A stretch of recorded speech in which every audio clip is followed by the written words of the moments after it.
Vous êtes en compagnie de Radio Taïwan International.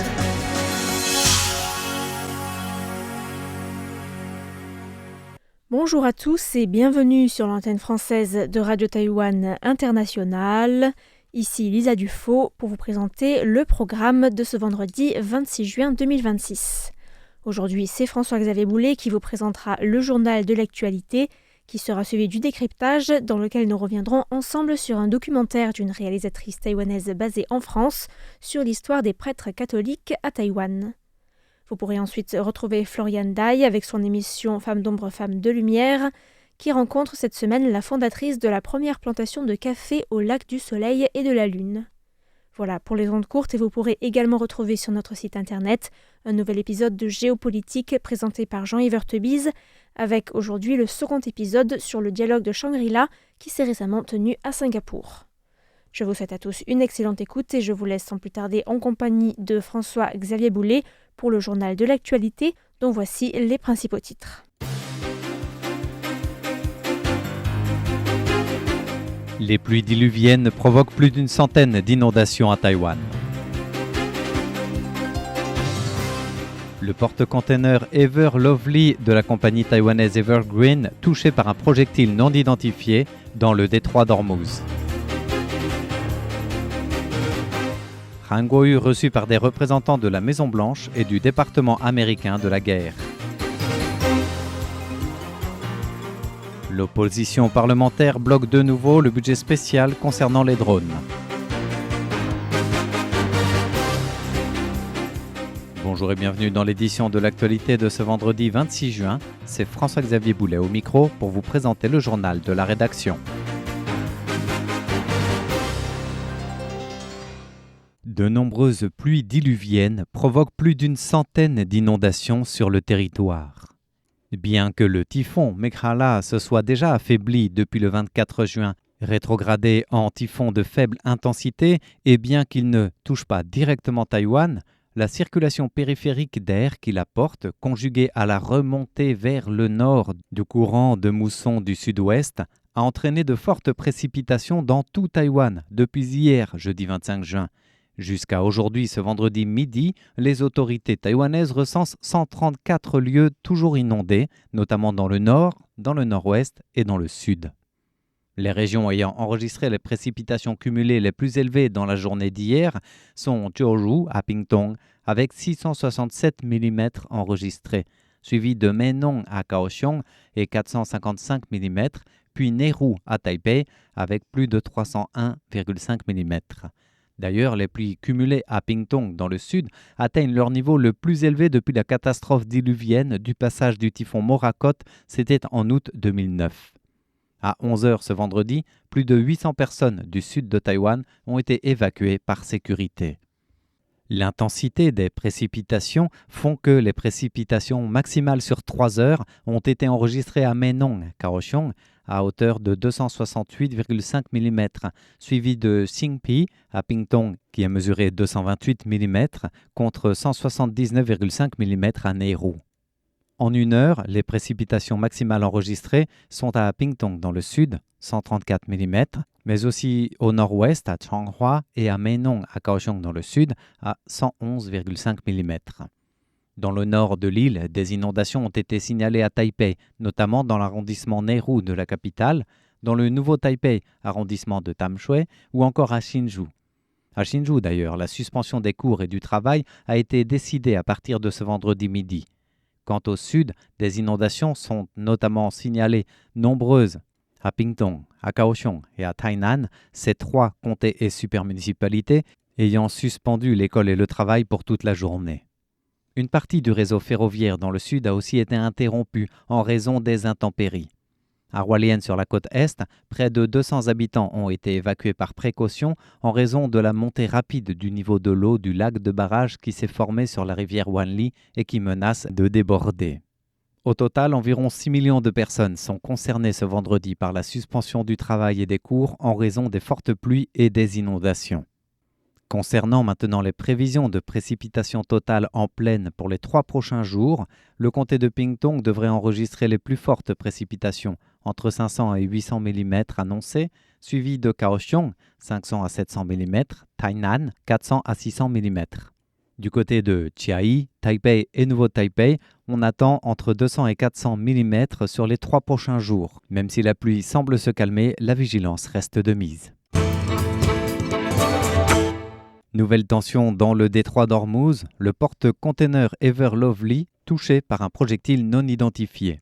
La compagnie de logistique de transport de containers taïwanaise Evergreen Marine a indiqué qu'un porte-container de sa flotte, le navire Ever Lovely, exploité par sa filiale à Singapour, a été heurté hier par un objet non identifié alors qu'il traversait le détroit d'Ormuz sur la route recommandée par le UKMTO, c'est-à-dire le UK Maritime Trade Operations. L'incident s'est produit le 25 juin à quelques 3,6 milles nautiques au sud-est de Kwarnaiwa, à Oman. Des responsables américains ont rapidement annoncé l'ouverture d'une enquête sur l'incident et ils évoquent la forte possibilité de tirs iraniens ou même d'une attaque par drone. Plusieurs médias, dont Reuters ou le Wall Street Journal, indiquent, en recoupant leurs sources, que le navire battant pavillon singapourien aurait pu être touché par un projectile sans confirmation du type d'objet. Le UKMTO parle, sans plus de précision, d'un impact constaté dans la zone d'Oman. De son côté, l'OMI, qui est l'Organisation maritime internationale, a annoncé la suspension du plan d'évacuation du détroit, lequel doit permettre de faire sortir quelques 600 navires et 11 000 marins bloqués. La décision a été prise le 25 juin, juste après, je cite, une attaque visant un navire. Selon le communiqué d'Evergreen, les premières vérifications ont fait état de dommages mineurs au niveau de la passerelle, sans porter atteinte à la sécurité du navire qui a pu poursuivre sa route et quitter sans danger le détroit d'Ormuz, après avoir été bloqué pendant plus de 100 jours. L'équipage et la cargaison sont sains et saufs. La compagnie précise que ces 2 autres navires, Ever Unicorn et Ever Lotus, ont traversé sans encombre le détroit d'Ormuz et qu'aucun des bâtiments de sa flotte n'est actuellement bloqué dans le golfe Persique. Han Kuo-yu reçu par des représentants de la Maison-Blanche et du département de la guerre. À la tête d'une délégation parlementaire taïwanaise transpartisane en visite aux États-Unis, le président du Parlement taïwanais, Han Kuo-yu, a rencontré de manière séparée des responsables de la Maison-Blanche et des membres du département de la guerre, ainsi que des experts et chercheurs du groupe de réflexion Heritage Foundation. Au cours des échanges, les différents interlocuteurs américains ont réitéré leur soutien constant et indéfectible des États-Unis envers Taïwan. D'autre part, au cours de la visite, la délégation a également rencontré la communauté taïwanaise sur place et effectué diverses visites. Han Kuo-yu a souligné l'importance de la diplomatie parlementaire pour Taïwan, face à l'absence de relations diplomatiques officielles avec les grandes puissances. La délégation doit rentrer à Taïwan après la cérémonie du vol inaugural direct Taipei-Washington, assurée par la compagnie aérienne taïwanaise Eva Air. L'opposition bloque le budget spécial concernant les drones au Parlement. Peu après que le gouvernement a approuvé en mai dernier le budget spécial de la défense de 780 milliards de dollars taïwanais, ou près de 23 milliards d'euros, en excluant toutefois les budgets prévus pour l'acquisition des drones et des drones navals, le gouvernement a proposé un nouveau projet de loi spécial de défense, le 18 juin dernier, pour l'acquisition des drones à usage de la défense. Ce projet avance un budget de 210 milliards de dollars taïwanais, ou 6,15 milliards d'euros environ, pour la période du 1er août jusqu'au 31 décembre 2031. Et ce projet couvre l'acquisition de drones de surveillance côtière, des drones d'attaque côtière ainsi que des petits drones navals kamikazes. Aujourd'hui, les députés d'opposition du KMT et du TPP, qui sont majoritaires au Parlement, ont refusé d'inscrire ce projet de budget spécial à l'ordre du jour.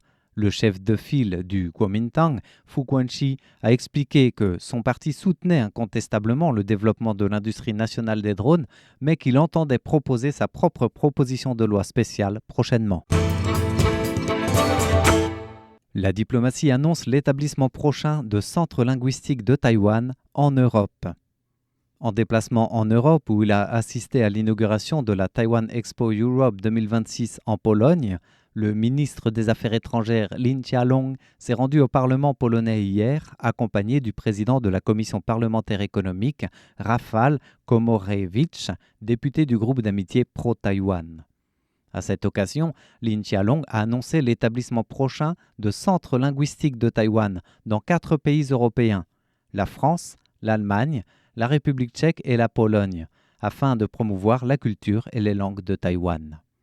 Pour Lin Chia-long, l'apprentissage des langues et la découverte des cultures constituent la manière la plus naturelle de comprendre un pays, et il a fait part de son vœu de voir ces centres linguistiques de Taïwan offrir à davantage d'Européens d'apprendre à mieux connaître l'histoire et la culture de Taïwan ainsi que le mode de vie des Taïwanais. Les États-Unis et Taïwan renforcent leur coopération en intelligence artificielle.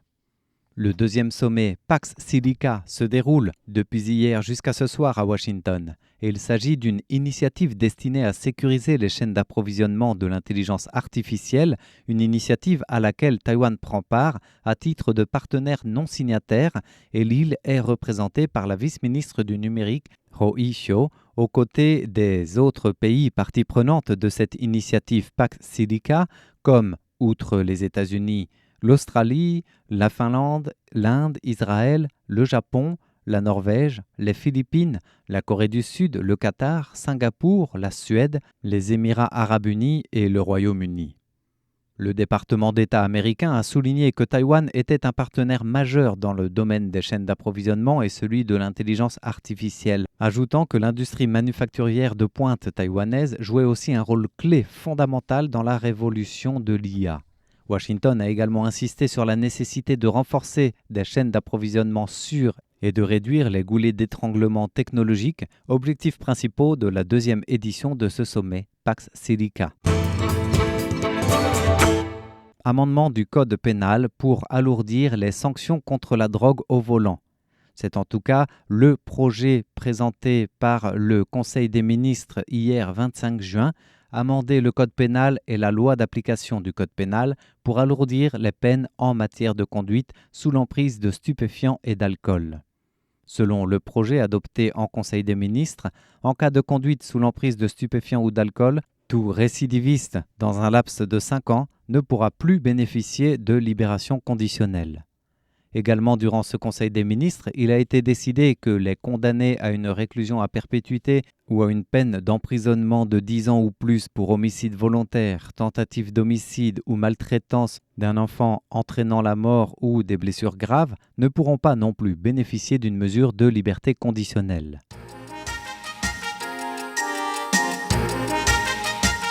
Eh bien, c'est ainsi que nous arrivons au terme de la présentation du journal de la rédaction de ce vendredi 26 juin qui vous était présenté par François-Xavier Boulet pour Radio Taïwan International. Merci de votre écoute et bonne suite de programme en notre compagnie.